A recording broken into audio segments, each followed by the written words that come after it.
अब्बाजान, मैंने ख्वाब में देखा 11 सितारे, सूरज और चांद हैं कि वो मुझे सजदा कर रहे हैं। आपकी औलादों में बड़े और ताकतवर हम हैं, लेकिन आपके जनशील वो यूसुफ बने। जो जो वक्त गुजरता जा रहा है उसकी याद में मजीद इजाफा होता जा रहा है। मुझे डर है कि कहीं पागल ना हो जाऊं। और जब वो आ जाए तो सातों दरवाजों को बंद कर देना। खुदाया, मुझे तन्हा मत छोड़ना। मैंने खुद को तुम्हारे लिए आमादा किया है। खुदा की पनाह मांगता हूँ। मैं इन खवातीन की दी गई गुनाह की दावत के बनिस्बत जिंदान को तरजीह दूंगा। जान लो यूसुफ कि खुदा ने तुम्हें अपनी नबूवत और रसालत के लिए मुंतखब किया है, इस कैद बंद के लिए नहीं। तावील ख्वाब वो इल्म है जो मेरे खुदा ने मुझे सिखाया है। आज से मैं मुल्क के वजीर खजाना का ओहदा और ज़र उमूर की तमाम तर जिम्मेदारी आपको सौंपता हूँ।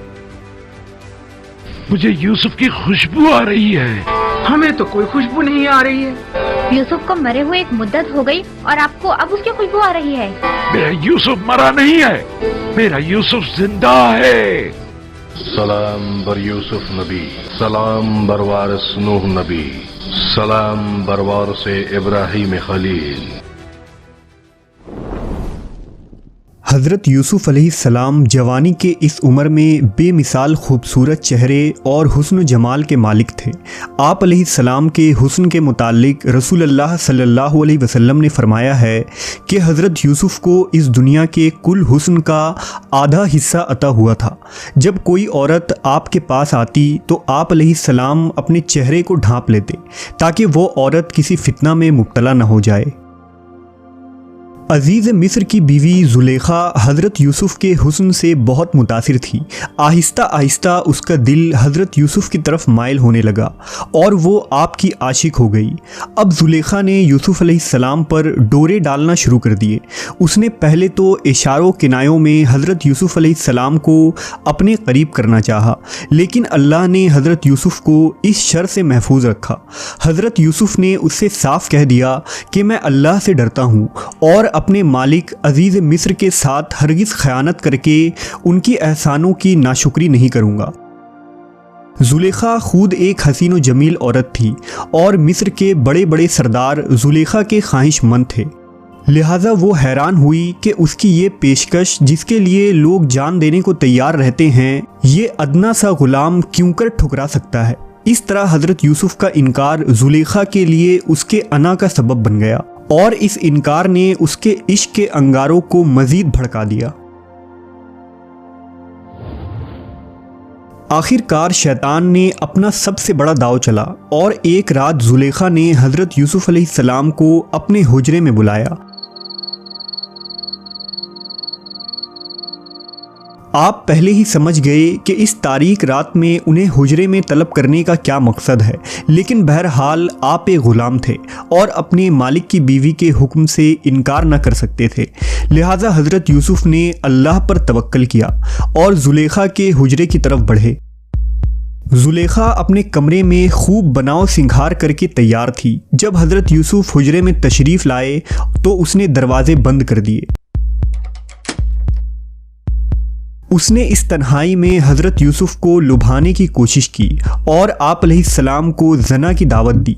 इस पर हज़रत यूसुफ़ ने कहा, अल्लाह की पनाह, वो तेरा शौहर तो मेरा आका है जिसने मुझे यहाँ इज़्ज़त से रखा है। मैं ऐसा जुल्म नहीं कर सकता, बेशक जालिम नजात नहीं पाते। हज़रत यूसुफ़ अलैहिस्सलाम ने देखा कि ये औरत शैतान के चंगुल में फंस चुकी है और गुनाह पर आमादा है, तो हज़रत यूसुफ़ बाहर निकलने के लिए दरवाज़े की तरफ भागे। ज़ुलेखा ने उन्हें पकड़ने के लिए उनके पीछे दौड़ी। उसने जब हज़रत यूसुफ़ को पकड़ने की कोशिश की तो उनकी कमीज़ का पिछला दामन उसके हाथ में आ गया, जिसे उसने अपनी तरफ खींचा तो वो फट गया। हज़रत यूसुफ़ बाहर निकले तो सामने अज़ीज़ मिस्र खड़ा था। पीछे ज़ुलेखा भी बाहर आ गई। अपने शौहर को सामने देखकर उसके हवास बाख्ता हो गए। वो फ़ौरन मासूम बन गई और हज़रत यूसुफ़ पर इल्ज़ाम लगाते हुए कहने लगी जिसे तूने अपने महल में पनाह दी और इज्जत से रखा, आज ये शख्स तेरी ही बीवी के साथ बुरा इरादा कर रहा था, इसे सख्त से सख्त सज़ा दी जाए। हज़रत यूसुफ़ अलैहिस्सलाम ने फ़ौरन सफाई देते हुए फरमाया, हकीकत तो ये है कि यही मुझे अपनी नफसानी ख्वाहिश पूरा करने पर मजबूर कर रही थी। अजीज़ मिस्र के सामने एक तरफ तो उसकी बीवी थी जो यूसुफ़ अलैहिस्सलाम पर बदकारी का इल्ज़ाम लगा रही थी, तो दूसरी तरफ हज़रत यूसुफ़ थे जिनकी शराफत, पाकीज़गी और सच्चाई से खुद अजीज़ मिस्र भी वाकिफ़ था। लिहाजा अजीज़ मिस्र सोच में पड़ गया कि आखिर सच्चाई क्या है। अभी अजीज़ मिस्र इसी कशमकश में था कि अल्लाह की तरफ से यूसुफ़ अलैहिस्सलाम की पाकदामनी की गवाही और इस घिनौने तोहमत से बचाने के लिए एक मुआजिज़ा पेश आया। हुआ यूं कि महल में एक औरत का शेरखार बच्चा वहीं मौजूद था जो 4 महीने का था और वो जुलेखा के मामू का लड़का था। अभी वो बोल भी ना सकता था, लेकिन खुदा की कुदरत ये हुई कि अचानक वो बोल पड़ा और बच्चे ने कहा, अगर यूसुफ़ का कुर्ता आगे से फटा हुआ है तो औरत सच्ची है और यूसुफ़ झूठा है, और अगर इसका कुर्ता पीछे से फटा हुआ है तो ये झूठी है और वो सच्चा है। लिहाजा जब हज़रत यूसुफ़ अलैहिस्सलाम का कुर्ता देखा गया तो वो पीछे से फटा था। अब मामला साफ़ हो गया और सच्चाई वाज़ह हो गई कि यूसुफ़ अलैहिस्सलाम बेकसूर हैं। अजीज़ मिस्र गज़बनाक हुआ और फ़ौरन उसने कहा कि ये तुम औरतों की मक्कारी है, और वाकई तुम औरतों की मक्कारी बड़ी सख्त होती है। उसने जुलेखा को हुक्म दिया कि यूसुफ़ अलैहिस्सलाम से फ़ौरन माफ़ी मांगे, और उसने अपनी बीवी को ख़तावार करार देकर उसे डांटने और मलामत करने लगा। बहरहाल अजीज़ मिस्र ने यह सोचा कि ये मामला यहीं रफ़ा दफ़ा हो जाएगा, लेकिन जब ये वाक़या पेश आया तो महल के कुछ खादिम और नौकर चाकर भी वहाँ मौजूद थे। लिहाजा कानों कान ये ख़बर महल से बाहर चली गई और शहर के लोगों में इस वाक़े का चर्चा होने लगा। शहर की औरतें आपस में बातें करने लगीं कि अजीज़ मिस्र की बीवी किस कदर बदकार है कि वो अपने ही ग़ुलाम को वरगलाना चाहती थी। ये कितनी हैरत की बात है कि एक शाही ख़ानदान की औरत एक मामूली किनानी ग़ुलाम की आशिक बन बैठी है।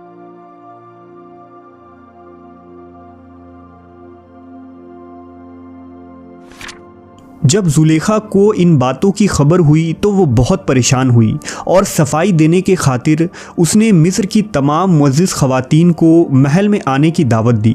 जब वो औरतें अजीज़ मिस्र के महल में आईं तो जुलेखा के हुक्म से दस्तरखान बिछाया गया और उन सब के आगे फल रख दिए गए और एक एक छुरी तमाम औरतों को पकड़ा दिया गया। फिर जुलेखा ने यह हुक्म दिया कि यूसुफ़ अलैहिस्सलाम को बुलाया जाए। लिहाजा जैसे ही हज़रत यूसुफ़ महफिल में तशरीफ़ लाए और उन औरतों ने आपको देखा तो हैरत के मारे उनकी आंखें फटी की फटी रह गईं। उस वक्त फल और छुरी उनके हाथों में थी। लिहाजा हज़रत यूसुफ़ अलैहिस्सलाम के हुस्न में वो इस कदर खो गईं कि उन्होंने फल काटने के बजाय अपनी उंगलियां ही काट लीं और कहने लगी कि ये तो इंसान नहीं है बल्कि कोई फ़रिश्ता मालूम होता है। उन औरतों ने भी अपने अपने तरीक़ों से हज़रत यूसुफ़ को अपने जाल में फंसाना चाहा, लेकिन आप उनके दामने फ़रेब में न फंसे और अल्लाह ने आपकी हिफाजत फरमाई। दरअसल जुलेखा का उन औरतों को दावत पर बुलाना और हज़रत यूसुफ़ को उनके सामने पेश करने का मकसद ये था कि वो ये बताना चाहती थी कि हज़रत यूसुफ़ कोई मामूली ग़ुलाम नहीं। कोई भी औरत ख्वाह वो शाही ख़ानदान ही से क्यों ना ताल्लुक़ रखती हो, वो यूसुफ़ की पहली नज़र से ही उनकी फ़रिश्ता और आशिक हो सकती है। लिहाजा उसने इस महफिल से अपनी इस हरकत पर पर्दा पोशी करने और हज़रत यूसुफ़ पर आशिक होने के सबब को साबित करने की कोशिश की।